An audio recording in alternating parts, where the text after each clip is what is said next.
converter welding machine. Yan.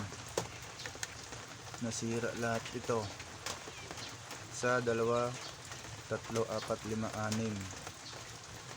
6, 5.1 ohms, dalawa napalitan. Tapos capacitor ng SMD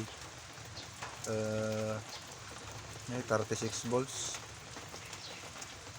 36 volts. Ayan. 36 volts nga 10 nanofarad, dalawa din.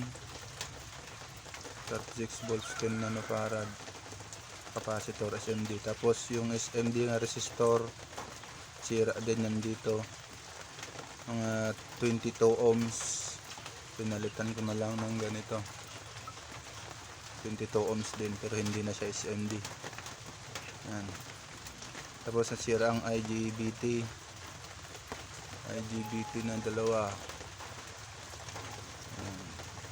Sira yung IGBT kasi nasira yung mga pyesa dito, kaya pinaputok niya yung IGBT. Okay.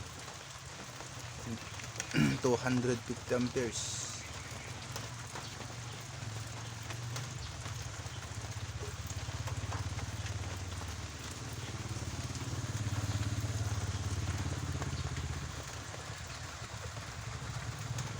Yung IGBT niya pala dito ay ito.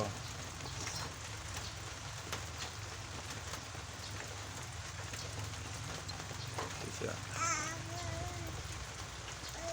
50 T65 FD1, dalawa. Salpak lang yung dalawa na yan, okay na.